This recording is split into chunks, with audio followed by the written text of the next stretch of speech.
Assalamualaikum warahmatullahi wabarakatuh. Sampai bertemu kembali di channel kita. Hari ini kita alhamdulillah kedatangan beliau Dr. Suparji. Kalau kita biasanya sering mendengar atau membaca berita-berita di berbagai media, beliau seringkali berkomentar, bahkan seringkali beliau dihadirkan sebagai ahli baik di persidangan maupun di media televisi. Pada kesempatan hari ini kita sangat beruntung dapat mewawancari beliau secara langsung di kantor beliau di Universitas Al-Azhar Indonesia. Pertama-tama kita akan menggali dari yang bersangkutan. Yang bersangkutan ini lahir di mana, Bang? Kemudian sekolah sampai doktor. Ini perjalanannya seperti apa? Kok bisa kemudian Abang ini sampai mengenyam pendidikan doktor? Padahal itu kan sebuah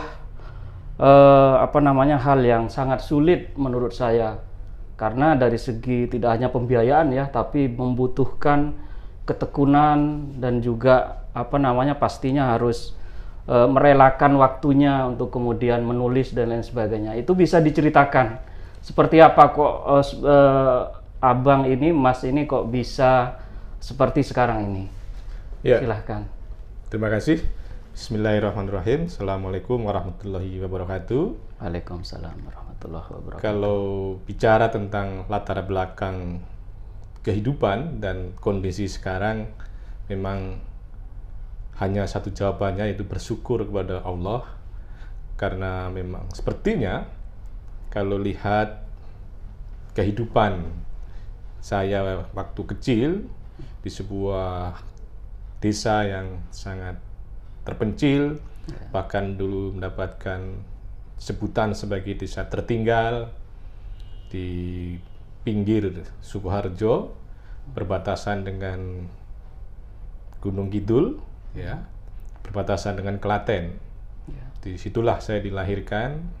Dari 8 bersaudara, anak saya yang terakhir, dan orang tua tidak memiliki latar belakang pendidikan yang cukup, bahkan tidak bisa membaca tulis. Orang tua almarhum ayah saya seorang penarik becak, ibu saya adalah simbok, sebutannya penjual tempe pada waktu itu.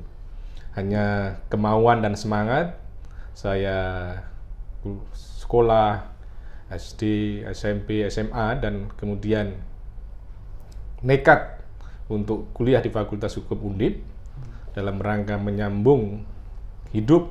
Pada waktu itu saya sempat berjualan ya, roti keliling dari kampung ke kampung, dan kemudian bisa bergabung di HMI pada waktu itu sejak semester 1, maka terjalinlah hubungan kekeluargaan yang erat gitu.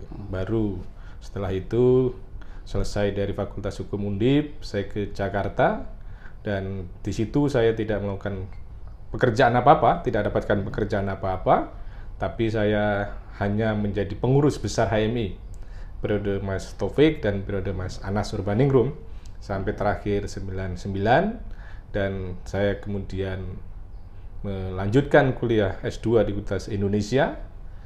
Di dalam perkuliahan itu pun juga hanya kemauan nekat. Ketika mau bayar SPP dan sebagainya harus serba kesulitan, dan saya tidak punya kemampuan intelektual yang baik sehingga tidak mudah untuk mendapatkan beasiswa. Di tengah perkuliahan itu kemudian ada seorang pejabat yang mengapresiasi pola pikir saya dan memberikan support pembiayaan, dan di tahun 2002 saya lulus dan kemudian didaftarkan ya oleh promotor saya, Prof. Irman, ditawari untuk lanjut S3, bahkan diberikan uang untuk membayar formulirnya. Ya, saya tidak sia-siakan kesempatan itu, dan dalam proses pembiayaan juga dibantu oleh teman saya tadi pejabat, sampai alhamdulillah di 2008 saya bisa menyelesaikan program doktor, dan kemudian sejak tahun 2002 sebetulnya saya sudah, sejak berdirinya Universitas Al-Azhar ini, saya mencoba bergabung, namun secara aktif baru di tahun 2006. dan di 2008 diangkat 2008 menjadi dosen tetap, dan kemudian saya bergabung secara aktif di sini sampai sekarang. Alhamdulillah saya bisa menjadi bagian dari Universitas Al-Azhar Indonesia, dan saat ini saya diberikan amanah untuk menjadi Ketua Senat Akademik Universitas Al-Azhar Indonesia sebagai organ perguruan tinggi untuk membuat kebijakan-kebijakan strategis di perguruan tinggi itu. Di tengah-tengah kehidupan itu, saya bersyukur mendapatkan kesempatan mengaktualisasikan pikiran melalui berbagai media, melalui berbagai macam kesempatan forum-forum ilmiah, dan melalui berbagai macam kesempatan penegakan hukum, melalui penyelidikan, penyidikan, maupun pemeriksaan persidangan. Kurang lebih ya sekitar hampir ya 300-an kali saya memberikan keterangan ahli dalam proses pemeriksaan masalah-masalah hukum, baik pidana, perdata maupun ketatanegaraan. Itulah secara singkat tentang profil yang saya miliki, dan tadi di awal saya mengatakan hanya kata syukur kepada Allah dan terima kasih kepada orang-orang yang telah membantu dalam proses pencapaian sekarang dan terus memanfaatkan agar lebih baik di masa yang akan datang gitu. Ya, jadi sangat bisa memotivasi pemirsa yang menonton channel saya ini, bahwa beliau itu berangkat dari bawah sampai pada saat sekarang ini beliau alhamdulillah dari segi pendidikan sudah berpendidikan doktor, bahkan ini bisa jadi calon profesor ya. Ya, mohon doanya ya, bahwa saya proses pengajuan guru besar itu sudah saya ajukan di September tahun 2020. Dan di September 2021 kemarin harus ada perbaikan.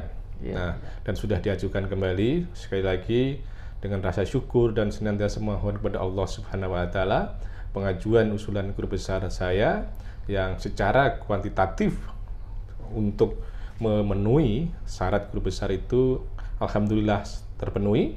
Namun tentunya kementerian, pihak yang terkait lah yang akan memberikan penilaian secara kualitatif apakah pengajuan saya sudah memenuhi syarat atau tidak. Tapi sekali lagi bersyukur dan berharap pada Allah itu agar mendapatkan persetujuan, agar sekali lagi memanfaatkan, memberikan inspirasi kepada yang lain, bahwa tidak saja diberikan kesempatan kepada orang-orang yang di perkotaan, orang yang memiliki kesempatan karena hubungan kekeluargaan, atau maksud saya karena mungkin keturunan dari orang yang sudah berpendidikan dan sebagainya. Ini adalah memiliki kesempatan yang sama. Bagaimana kita membuat buih-buih yang ada di Indonesia ini menjadi permadani demi negara yang kita cintai ini gitu.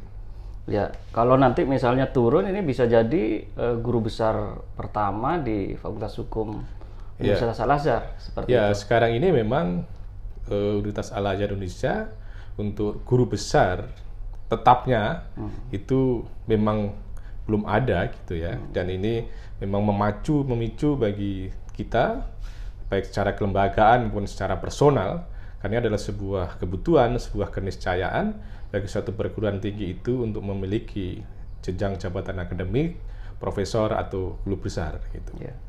Kalau spesifikasi bidang Bang Suparji ini itu lebih kepada hukum apa? Itu bisa dijelaskan, disertasi dan lain sebagainya. Kalau dalam hal spesialisasi tentang keahlian, seringkali saya ditanya di dalam persidangan, baik oleh kejaksaan, oleh KPK, oleh pengacara, saudara ahli apa? Saya hanya mengatakan secara sederhana, saya tidak pernah mengklaim diri saya sebagai ahli apapun. Tetapi saya diminta teman, diminta kawan, diminta penegak hukum untuk memberikan keterangan ahli, dan saya mencoba belajar, maka kemudian saya bisa memberikan keterangan ahli. Biarlah pihak lain, apakah itu penyidik, apakah pengacara, apakah kemudian hakim, untuk memberikan penilaian apakah memang keterangan saya itu bisa dikualifikasi sebagai seorang ahli atau tidak.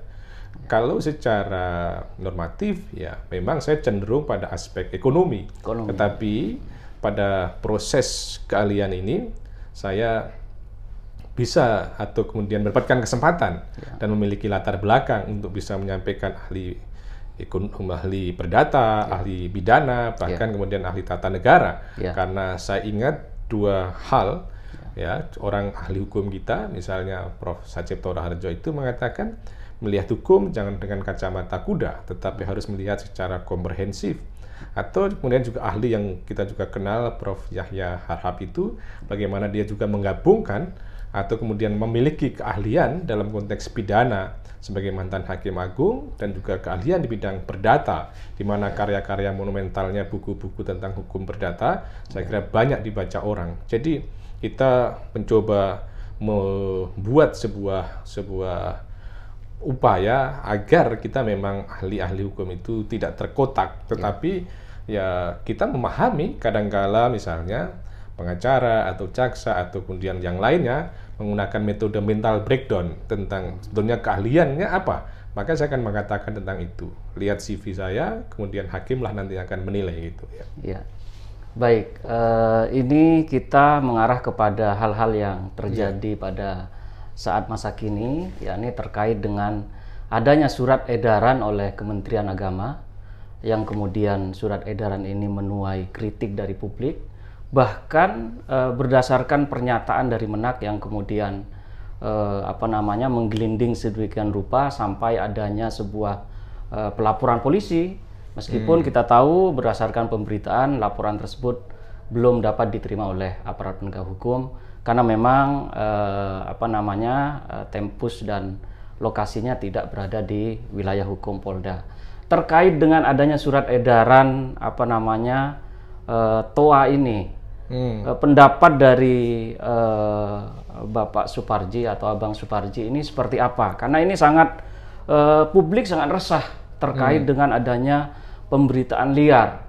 Terkait dengan hal tersebut, pendapat hukum ahli dari Bapak Suparji itu seperti apa?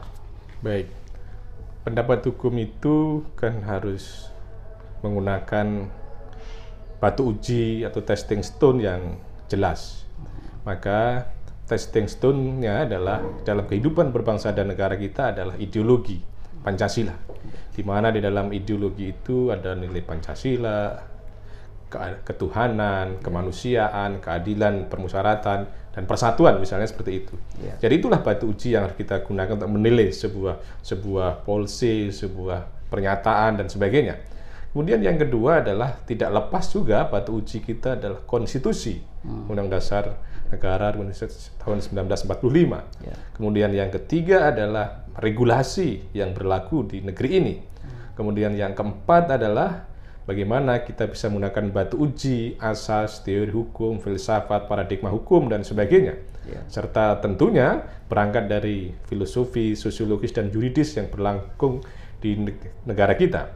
Terhadap surat edaran yang dikenal dengan pengeras suara di masjid, maka pertama dengan menggunakan batu uji tadi, tentunya kita apresiasi dari kemauan pemerintah dalam hal ini Menteri Agama dalam rangka menjawab bahwa kehidupan keagamaan itu harus terus dikembangkan. Tapi pada sisi yang lain adalah bahwa satu keniscayaan bahwa Indonesia adalah negara yang plural, negara yang majemuk, itu adalah sudah sunatullah sebagaimana yang disampaikan oleh Bung Karno di sidang umum PBB pada 30 September 1960 yang mengutip Al-Hujurat ayat 13 bahwa Allah menciptakan manusia di muka bumi ini laki-laki dan perempuan, berbeda suku, agama, golongan, dan sebagainya. Dan yang mulia di depan Allah adalah yang takwa. Makanya ada sunatullah pluralisme itu. Demikian pula adalah suatu keniscayaan Indonesia sebagai negara yang heterogen. Karena kita memang nation state sebagai negara bangsa. Maka disitulah satu kondisi pluralisme yang terjadi di Indonesia. Dan kita kemudian mencoba merumuskan, memformulasikan terciptanya sebuah kedamaian, keharmonisan, keamanan, dan kenyamanan dan sebagainya. Jadi sekali lagi itu kita apresiasi. Namun demikian, yang menjadi persoalan di sini adalah bagaimana kita bisa memformulasikan tentang kebijakan tadi itu. Kalau kita lihat tujuannya adalah dalam rangka menciptakan keharmonisan, dalam rangka menciptakan kenyamanan, dalam rangka menciptakan ketertiban, itu saya kira adalah sebuah tujuan yang baik. Namun demikian, kan muncul sebuah antitesa. Apakah kemudian selama ini tidak harmonis? Apakah selama ini tidak nyaman? Apakah selama ini tidak tertib? Jadi inilah sebetulnya yang perlu direkonstruksi berkaitan dengan formil rumusan tujuan. Pada aspek materialnya adalah bagaimana kita melihat pengaturan tentang jarak, waktu, tentang kemudian tentang volume dan sebagainya.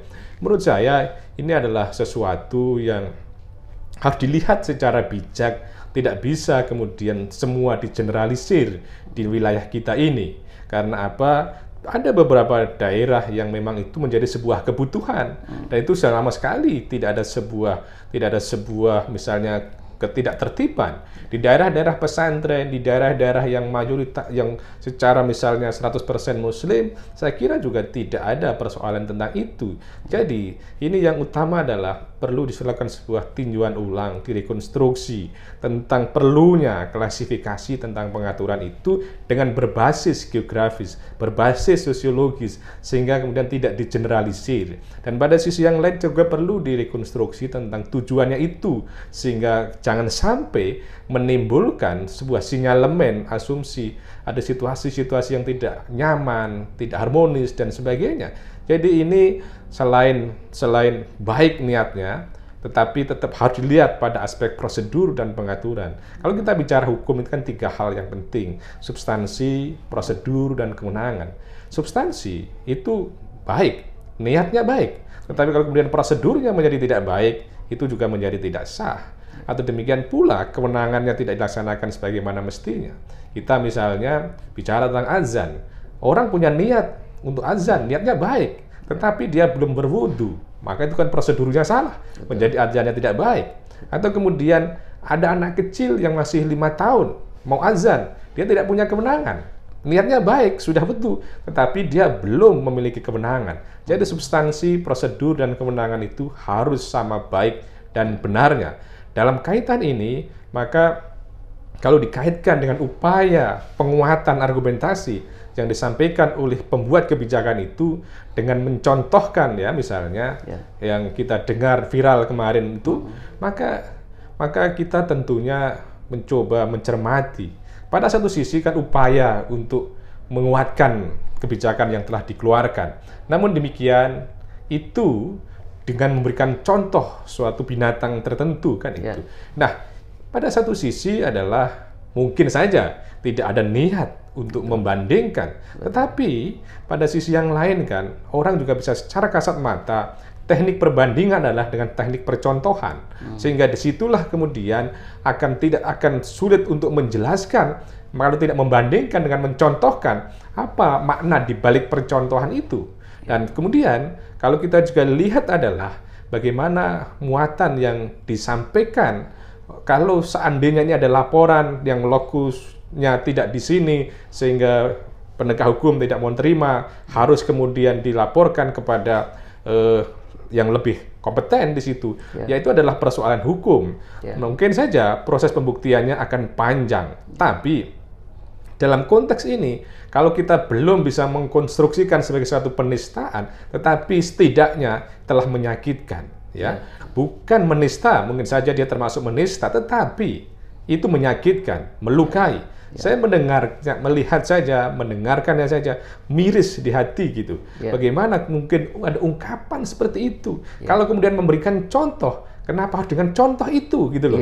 Kenapa tidak contoh misalnya suara sepeda motor saja atau suara-suara yang lain kan gitu loh? Kenapa contohnya itu seperti itu? Jadi saya tidak mau bicara dalam konteks hukum tentang penistaannya, karena itu adalah otoritas penegak hukum dan kita tahu laporannya masih belum diterima. Tetapi kita ingin melihat pada aspek apa yang telah diungkapkan dan mencoba merepresentasi, atau setidaknya pribadi saya sendiri merasa sakit, menyakitkan hati itu. Karena bagaimana kita menghargai orang yang pejuang subuh itu, yang misalnya bangun jam 4, kemudian dia buka masjid, dia kemudian bersihkan masjid, dia lantunkan suara-suara kitab Allah itu, ayat-ayat suci di tengah keheningan masyarakat. Itu kan pejuang-pejuang. Kita harus apresiasi atau harus hormati. Karena itu kita yakin kepada Allah. Itulah sebetulnya nilai-nilai yang harus kita kembangkan. Itulah sebuah petunjuk, sebuah hidayah yang diberikan pada Allah melalui misalnya orang-orang yang bacakan ayat tadi atau yang bacakan azan. Saya bicara ini sampai merinding jujur saja, karena kita menghargai. Itulah pejuang-pejuang ya yang pada konteksnya sebenarnya dibutuhkan oleh negeri kita ini. Karena apa? Karena memang kita adalah negara yang beragama dan keyakinan kita hormati.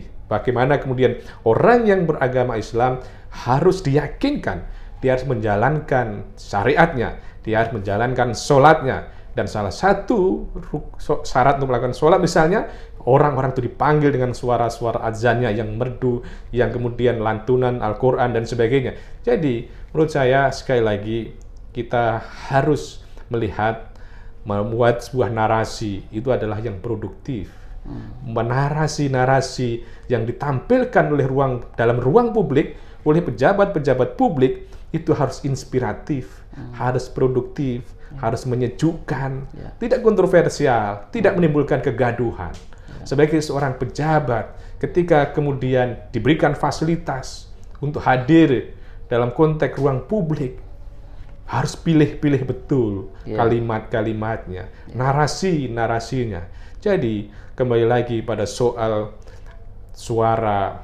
pengeras suara di masjid, itu harus kita tempatkan secara proporsional, harus betul-betul sesuai dengan fakta yang terjadi di masyarakat, dan tujuannya pun juga harus mulia, dan kemudian penguatan argumentasinya pun harus dengan narasi-narasi yang menyejukkan, menginspirasi, dan kemudian jangan menimbulkan kontroversi. Negeri ini masih banyak masalah-masalah lain yang harus ditangani daripada memproduksi sebuah narasi yang tidak berkorelasi terhadap persoalan bangsa yang sedang kita hadapi. Kita masih menyaksikan anak-anak yang putus sekolah, masih kita menyaksikan pengamen-pengamen di jalanan, masih kita menyaksikan peminta-peminta, kita menyaksikan pengamen di lampu merah harus mengecat dirinya dan sebagainya. Itulah sebetulnya masalah-masalah yang sedang kita hadapi, dan itulah lebih fokus di situ daripada kemudian membuat narasi yang tidak berkorelasi terhadap pengentasan permasalahan negeri ini gitu. Betul. Ya, artinya dapat disimpulkan bahwa sebenarnya Menak sendiri kurang bijak dalam hal ini apabila kemudian ada kata-kata yang semestinya tidak ia sampaikan, yang konteks dan temanya adalah persoalan umat seperti itu, Bang ya. Ya tentunya apa yang disampaikan orang bisa secara objektif menilai kan itu. Kita tidak mau kemudian merepresentasi pandangan orang lain ya, tetapi kita juga bisa mengkalkulasi tentang implikasi dari pendapat tersebut. Bayangkan misalnya, itu kan dalam rangka untuk melakukan penguatan kebijakan yang telah dikeluarkan. Telah mengeluarkan sebuah kebijakan, surat edaran, yang pada prinsipnya adalah suara-suara yang didengar oleh publik harus diatur misalnya. Tetapi penguatannya kenapa? Harus dengan melakukan percontohan seperti itu. Itu harus secara bijak, harus secara arif kan gitu, akomodatif misalnya. Keberatan masyarakat apa? Itu yang harus kemudian direspon daripada kemudian membuat penguatan argumentasi seperti itu. Keberatan yang terjadi misalnya adalah soal arah pengaturan itu, harmoni, kenyamanan, ketertiban.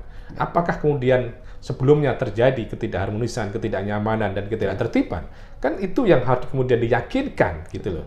Kemudian yang kedua adalah adanya persoalan tentang kualitas suara yang harus diatur sekian. Bagaimana kemampuan dari daerah atau kemudian lingkungan yang tidak memiliki itu. Kemudian persoalan yang ketiga adalah tidak bisa disamaratakan. Daerah tertentu yang sudah majmuk, yang sangat membutuhkan tentang itu, tentunya tidak perlu kemudian dibatasi 10 menit, 5 menit dan sebagainya. Atau kemudian permasalahan yang terjadi adalah berkaitan dengan soal bagaimana penegakannya. Ya. Ini kan sebuah surat edaran. Betul. Kalau surat edaran tidak dilaksanakan, apa implikasinya? Apa konsekuensi logisnya? Ini kan masalah-masalah yang mengemuka. Jadi, menurut saya, kita secara sederhana saja berpikir itu terhadap satu kondisi, fakta, masalah, dan solusi. Sekarang faktanya dikeluarkan surat edaran, kan itu. Masalahnya ada yang setuju, ada yang tidak setuju. Harapannya setiap persoalan, setiap kebijakan itu kan disetujui semua. Betul. Maka kemudian yang tidak setuju harus dicarikan solusi. Betul. Solusinya apa? Oh, ternyata kurang sosialisasi. Ya, disosialisasikan. Oh, ternyata memang secara material menimbulkan penafsiran yang berbeda. Maka kemudian perlu dikoreksi dan sebagainya. Jadi, berangkat dari kerangka berpikir itu saja. Ada faktanya, ada masalahnya, ada solusinya. Semuanya harus diungkapkan secara arif dan bijaksana. Ruang publik adalah harus hadir sebuah kearifan, harus sebuah toleransi, karena memang hasil akhir dari sebuah pendidikan adalah sebuah toleransi. Ya. Kita bagaimana mengembangkan dunia pendidikan itu, dan kita melihat adanya melahirkan sebuah toleransi, tafsir toleransi misalnya, perlu kemudian direkonstruksi, sehingga kemudian tidak bisa mengklaim ini intoleran, ini toleran, ini radikal, ini non-radikal, dan sebagainya. Tidak bisa seperti itu. Dan kita juga melihat bagaimana survei misalnya, di tahun 2021 ada sekian persen, ya 30%, sekian misalnya, anak-anak muda kita, mahasiswa kita misalnya, toleransinya sekian itu nilainya. Ini berarti ada wadah-wadah yang perlu diperbaiki sehingga menimbulkan sebuah toleransi. Jadi, dalam rangka membangun sebuah toleransi, maka harus dengan cara toleran juga untuk meyakinkan sebuah pendapat dalam rangka toleransi tadi itu. Jangan sampai dalam rangka membangun sebuah toleransi, tetapi pandangan-pandangan intoleran, sehingga kemudian tidak paralel. Artinya apa? Salah satu toleransi adalah dengan cara-cara yang bijak, supaya kemudian melahirkan toleransi-toleransi baru gitu. Ya. Terkait dengan surat edaran ini, Bang, ini juga menurut saya menjadi sebuah simalakama juga, karena produk hukumnya berupa surat edaran. Ketika misalnya masyarakat ingin berupaya, misalnya ingin menguji materi atau menggugat atau apalah, sehingga kemudian ini juga menjadi sebuah hal yang sulit juga, karena ininya adalah surat edaran seperti itu. Dan tentu bagaimana ini solusinya, Bang? Karena apakah Kemenak harus merubah ini atau seperti apa? Karena kalau di daerah saya, Bang, yang namanya TOA itu hampir siang hari dan hampir malam hari itu hampir non-stop seperti itu. Justru kalau misalnya TOA ini tidak berbunyi, itu justru menjadi semacam masalah tersendiri bagi masyarakat di kampung saya seperti itu, Bang. Nah, itu gimana itu? Karena ini betul kata Abang tadi, seperti menyamaratakan di seluruh daerah yang ada di Indonesia. Padahal ada daerah-daerah tertentu yang memang justru aneh. Kalau tidak misalnya ada suara-suara TOA atau ngaji atau apa seperti itu. Bagaimana solusinya itu, Bang? Saya kira memang betul, misalnya di Madura, di Padang, itu kan mungkin di Aceh dan sebagainya, itu kan majemuk, dan kemudian salah satu kenyamanannya adalah dengan suara-suara itu, gitu. Kalau kemudian ternyata tidak ada, maka terjadi sebuah keanehan, keganjilan, ada masalah apa, maka itu harus menjadi parameter untuk mengeluarkan sebuah kebijakan tadi itu. Nah, berkaitan dengan solusi atas surat edaran itu, memang tidak bisa dikonstruksikan sebagai sebuah produk hukum, dan tidak ada hierarki dalam undang-undang pembentukan peraturan perundang-undangan kita, baik di tahun 2019 kemarin maupun 2010 kemarin, tidak dikenal tentang itu. Maka kalau kita mencoba mengajukan upaya perbaikan tentang itu, kita berharap kita sampaikan secara persuasif kepada kementerian. Kalaupun tidak bisa, kita berharap kepada wakil-wakil rakyat kita di Komisi 8 itu bisa ya, menjembatani, bisa menyerap aspirasi masyarakat tentang itu, dan bisa dalam rapat kerja melakukan penjelasan, melakukan pengawasan, dan sampai akhirnya mengeluarkan sebuah rekomendasi sesuai dengan suara yang ada dalam masyarakat itu. Saya kira langkahnya adalah sesuatu yang relatif mudah. Sekali lagi, tinggal kemauan politik saja. Political will-nya yang harus ditunjukkan, political commitment-nya, political action-nya. Jadi kita berharap ada kemauan politik dari kementerian, kemauan politik dari DPR, ada komitmen politik dari dua institusi tadi itu, dan ada action politik untuk melakukan revisi tadi itu. Kalau kita sampai menguji misalnya ke Mahkamah Agung, tentu akan dipertanyakan apakah memenuhi syarat formil sebagai sebuah produk ya, yang kemudian itu diuji melalui Mahkamah Agung. Tetapi langkah moderatnya kita ajukan ya keberatan. Misalnya Majelis Ulama Indonesia, Dewan Masjid Indonesia menyampaikan aspirasi kepada Kementerian Agama, mengingat terjadinya opini, polemik dan sebagainya, maka sebaiknya itu dilakukan sebuah perbaikan. Tetapi kalau memang itu belum berhasil, misalnya melalui wakil rakyat kita yang ada di DPR, khususnya Komisi 8, dapat menyalurkan aspirasi itu dalam rangka memberikan solusi atas permasalahan yang terjadi berdasarkan fakta yang telah diproduksi tadi itu. Ya, terakhir ini Bang, karena kita lihat kebijakan-kebijakan yang dikeluarkan saat ini, contoh misalnya Undang-Undang Cipta Kerja, kemudian Undang-Undang Ibu Kota Negara, kemudian yang terakhir yang juga penuh polemik juga terkait dengan pencairan JHT. Dan yang terakhir adalah soal surat edaran Menteri Agama. Ini sebenarnya fenomena apa dan apa sebenarnya yang harus dirubah oleh aparat pejabat negara kita agar kemudian polemik-polemik yang seperti ini tidak berkepanjangan seperti itu Bang, sehingga ketika ada sebuah kebijakan itu mampu dan dapat diterima dengan baik oleh kalangan masyarakat. Meskipun misalnya tidak harus semua, tapi sebagian besar masyarakat. Karena ini cenderung menjadi seperti kebiasaan seperti itu, Bang. Kira-kira di mana salahnya dan gimana perspektif Abang untuk merubah ini semua? Kira-kira apa yang salah seperti itu, Bang? Baik. Jadi yang pertama menurut saya, mekanisme check and balances tidak berlangsung secara optimal. Bagaimana peran dari legislatif menjalankan fungsi pengawasan, fungsi legislasi, maupun fungsi anggaran itu harus secara aspiratif, secara otentik gitu.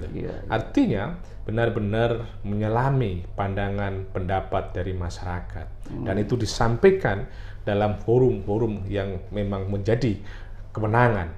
Dalam konteks penyusunan perundang-undangan misalnya, tentunya harus betul-betul melalui mekanisme satu uji publik yang jelas gitu, sehingga tidak menimbulkan polemik, tidak menguras energi kita gitu.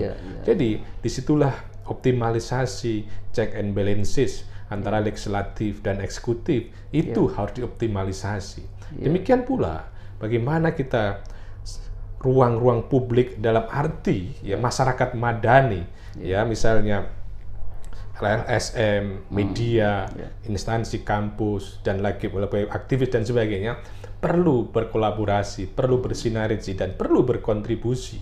Karena dalam rangka sebuah perbaikan tadi itu, kita bagaimana merindukan peran mahasiswa dengan pikiran-pikiran cerdasnya, pikiran-pikiran solutifnya, dengan pikiran-pikiran progresifnya. Demikian pula dari kalangan kampus, demikian pula dari kalangan jurnalis atau kemudian media, itu juga sangat diperlukan untuk melakukan perbaikan tadi itu. Pada sisi yang lain juga, kita tidak menutup mata bahwa pada satu sisi adanya kekuatan politik dominan itu akan membuat sebuah stabilitas politik yang baik kan gitu. Namun demikian, pada sisi lain, ketika kemudian dominasi yang tanpa koreksi itu juga menyebabkan misalnya semuanya bisa berjalan dengan sendirinya. Artinya apa? Kita juga berharap kekritisan itu muncul, yang meskipun misalkan dalam sebuah koalisi, itu saya kira juga penting untuk dilakukan. Pada sisi yang lain juga bagaimana kita ini terjadi supaya tidak terulang lagi di masa yang akan datang, bahwa harus secara objektif mengakui misalnya adanya keberatan masyarakat dan kemudian disalurkan. Jadi kita sebetulnya cukup prihatin ketika ada undang-undang ya menimbulkan kontroversi, menimbulkan polemik. Mestinya kan itu tidak bisa terjadi. Betul. Di dalam konteks pencapaian sebuah kebenaran, itu tidak kemudian semuanya dikonstruksikan dengan mayoritas-mayoritasan, ya, tetapi semuanya dijalin secara objektif, secara ilmiah kan gitu. Dan kemudian jangan sampai terjadi misalnya ada diktator mayoritas atau kemudian tirani minoritas, tetapi harus sebuah kohesivitas dalam rangka membangun sebuah sinergitas tadi itu yang harus dilakukan. Nah, pada sisi yang lain juga kita mengharapkan betul bahwa kita yang sudah merdeka, kita yang sudah banyak kemajuan ini benar-benar mengeluarkan sebuah kebijakan tadi itu sesuai ya prinsip bagaimana undang-undang yang baik. Salah satu prinsipnya adalah bagaimana predictability. Undang-undang itu harus prediktif, harus bisa meramal tentang kemungkinan-kemungkinan yang terjadi. Itu adalah sebagai sebuah representasi dari prinsip kepastian hukum. Disitulah dibutuhkan pikiran-pikiran visioner dari para pembuat undang-undang. Jangan sampai undang-undang setiap kali berubah, jangan sampai diuji di Mahkamah Konstitusi. Ketika sudah ada potensi diuji Mahkamah Konstitusi, maka kemudian diatasi potensi itu. Karena kalau diuji berarti kan predictability-nya, kepastiannya tidak terwujud di situ. Kemudian yang kedua adalah bagaimana prinsip undang-undang itu memberikan makna fairness, keadilan kan itu. Harus fair semuanya, berjalan secara proporsional, dan keadilan tidak bisa representasikan dengan cara ya misalnya dikalkulasi mayoritas dan minoritas, tetapi keadilan itu harus bagaimana betul-betul semuanya berjalan secara proporsional dalam rangka undang-undang, tentunya nilai-nilai kebenaran yang dikemukakan. Kemudian yang ketiga, prinsip dari sebuah regulasi harus ada stability atau ada prinsip kemanfaatan. Kalau kemudian tidak bermanfaat untuk apa? Dalam rangka itulah sebetulnya penyusunan undang-undang tadi itu, aspek predictability, stability, dan fairness. Kalau terakomodir dengan baik, maka tidak akan mendatangkan uji materi di MK, tidak akan mendatangkan polemik di masyarakat, tidak akan mendatangkan perubahan-perubahan yang belum saatnya dilakukan perubahan. Disinilah sebetulnya yang dibutuhkan, dan kita harus mendorong dalam proses penegakan hukum ini juga. Pada sisi yang lain, kita juga disuguhkan misalnya penegakan hukum yang kadangkala terjadi kemudian saling melapor, kemudian terjadi pembalasan dan sebagainya. Nah, ini saya kira juga bukan fenomena yang baik, karena kita sudah pada konteks keadilan restoratif, bukan lagi pada keadilan retributif, tapi bukan lagi keadilan pembalasan, tapi ada keadilan untuk pemulihan kondisi. Jadi dengan pola pikir yang seperti tadi itu setidak-tidaknya akan minimalisasi terjadinya polemik yang berkepanjangan. Harapannya adalah menghapuskan polemik yang berkepanjangan. Begitu terjadinya sebuah regulasi, maka sesuai dengan fungsi undang-undang sebagai sarana sosial, perubahan sosial di masyarakat, ya, social engineering, bisa dilaksanakan dengan efektif. Demikian pula sebagai sarana sosial kontrol bisa dilaksanakan dengan pasti. Itulah sebetulnya kita mendesain sebuah undang-undang agar perilaku masyarakat menjadi lebih baik, menjadi lebih adil, lebih pasti, lebih bermanfaat, dan ketika adanya sebuah penyimpangan bisa diselesaikan secara prosedural dan pasti. Itu. Ya, baik. Sangat komprehensif sekali. Jadi saya mengucapkan terima kasih banyak sekali atas kesempatan dan sudah memberikan pengetahuan yang sangat mendalam bagi pemirsa channel saya. Semoga Abang Suparji sehat terus ini, Bang. Siap. Sekali lagi terima kasih, Bang. Oke, siap. Assalamualaikum warahmatullahi wabarakatuh. Terima kasih.